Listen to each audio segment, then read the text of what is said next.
Shana Tova. So both David and Ben spoke to us earlier about how inflection points, moments of transition that often seem at first cataclysmic or catastrophic can actually be moments of great redemption and transformation and change for us individually and as a people. And so I want to speak a little more today about what we can call these liminal moments, and about the moment we, as Or Hadash, as a Jewish people, and as humankind, are inhabiting right now, and how, even though all we want to do is just get through it as quickly as possible, how we might resist that urge for the sake of harnessing all of the creative potential of now. So let's first define some terms. The term liminal was coined by an anthropologist named Arnold van Gennep in the early 20th century. It comes from the Latin word limen for threshold, the bottom part of a doorway that has to be crossed when you're entering a building. When societies go through moments of transition, he claimed, the first stage is separation, which is a symbolic break with the past. The final stage is incorporation, where you re-enter society with a new identity. But the middle stage is called the liminal stage. It is the critical time of transition where you've left behind your old identity, but you haven't yet become the person that you're meant to be. It's this kind of no man's land, this neither here nor there, almost outside of time. Jewish tradition has a kind of love-hate, push-pull relationship with liminality. On the one hand, our tradition loves being able to put things into precise categories and boxes. But it also recognizes that there is a sacredness to this in-between space. The way we designate our literal doorposts as sacred with a mezuzah. The way we mark transition moments as sacred by immersing in the mikvah. And how we make the transition to Shabbat holy by lighting candles. The entire year on the Jewish calendar, this entire year, is a kind of liminal time called the Shemitah year, the sabbatical that comes every 7 years when society experiences a kind of reset, ending one economic cycle and taking time to reassess before starting the next. And in the meantime, during the Shemitah year, the land lies fallow, dormant. But powerful transformations are taking place even when the surface level appears unchanging. I think as human beings, we, at least myself, are hardwired to resist these transition periods. They are disorienting, they are unsettling, and they always begin with a loss, which we tend to really resist by denying it's happening or rushing directly into the next new thing.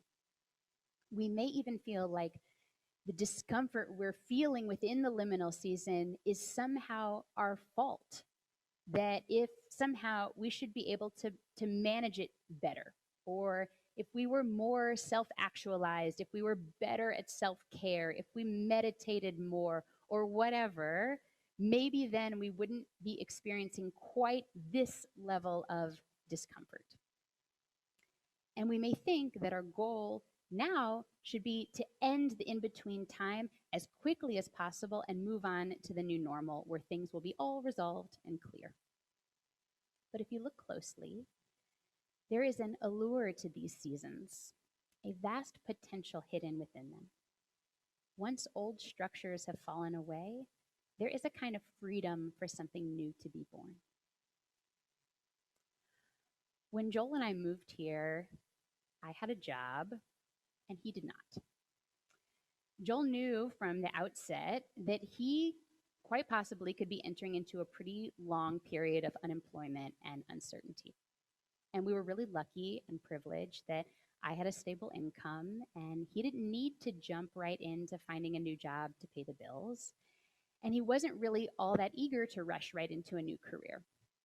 He had to take real time to grieve the loss of his old job overseeing youth programs at the climbing gym, which he loved.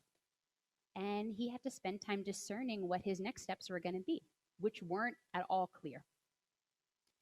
He was prepared to go through this period of not having any answers, and he was prepared to go through some depression. He braced for this. He even told me after High Holidays last year that I would have to be okay with him not being okay.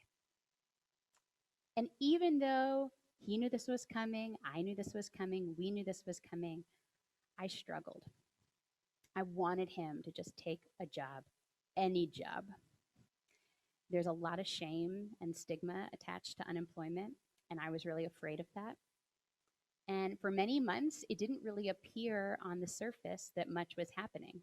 So I really wondered, is he ever going to find a job? He helped me write this, by the way, so this is not news. This is part and parcel of this whole thing. At one point, he accepted a job offer, but he knew in his gut that it wasn't the right fit. And so a few days later, he decided to pull out. And that was especially difficult because it seemed like, yes, the uncertainty is over. But then we were thrust back into it again. But ultimately, by not rushing through this time and by having the courage to say no to the wrong opportunities masquerading as the right ones, Joel was able to discern the best path forward for him in his own time.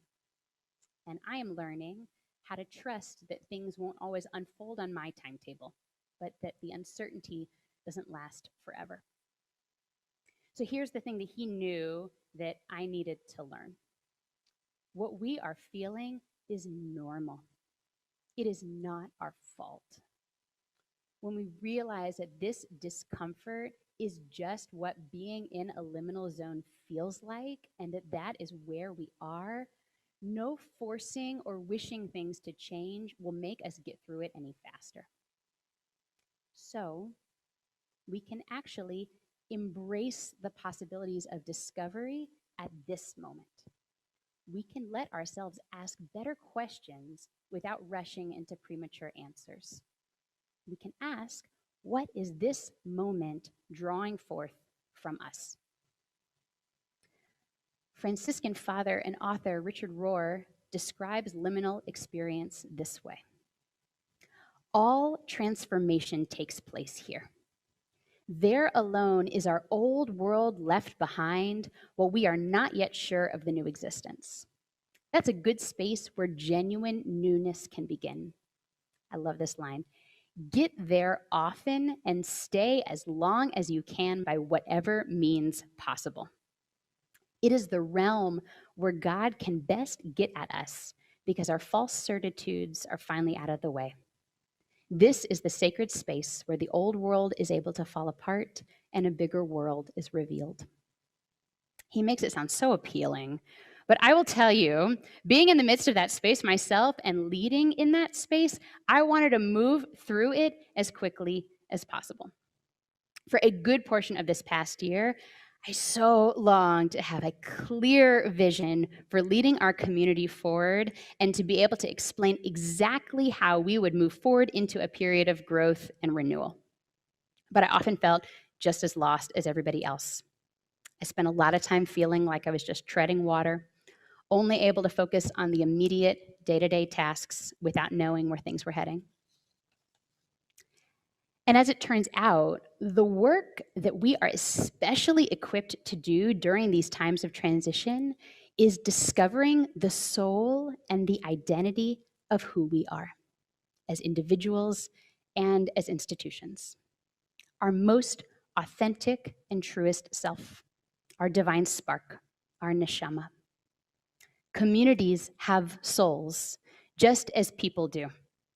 And we've spent time during the dormancy of this year listening for the soul of Or Hadash. Sometimes it calls out to us like a great shofar. Other times it is a still small voice. And I want to reflect back to you what we have heard about our soul as a collective ever in formation. Or Chadash, meaning new light, is a home for Jewish connection, for the sacred, for authenticity, and for the seeker. We believe that through dedicating ourselves to the core Jewish practices of inspirational prayer, ritual and music, transformational learning, tikkun olam, repairing the world, love of Israel and the Jewish people, and building a caring community, we bring much needed light to our world and inspire people to live lives of meaning, connection, and purpose. We are an ever-evolving Jewish community, grounded in tradition and guided by the yearnings and imagination of our members. We are built on the connections that can only form when we are totally ourselves. We embrace music to awaken the spark of divinity within us and to connect us to one another.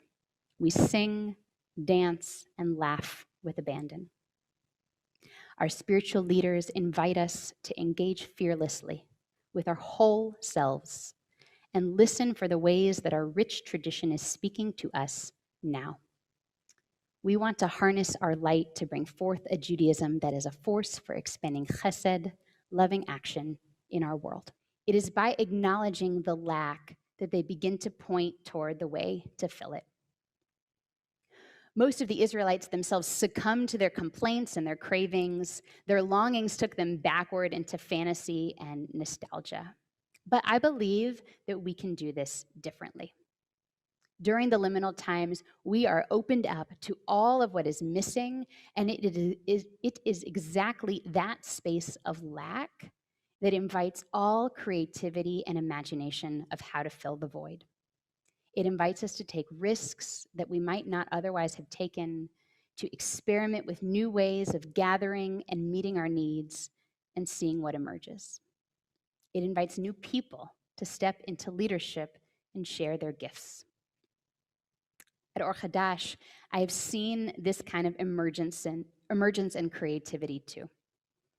In the fallow space of this past year, when so much was inaccessible, new leaders stepped forward and planted gardens, offered new music, and organized intergenerational gatherings for women. We've begun to imagine chavurot, small groups of connection, Shabbat afternoons filled with learning and singing and schmoozing, a re-engagement with our wider Atlanta community, understanding where we fit into a larger whole. So much potential is here, waiting for us to discover together.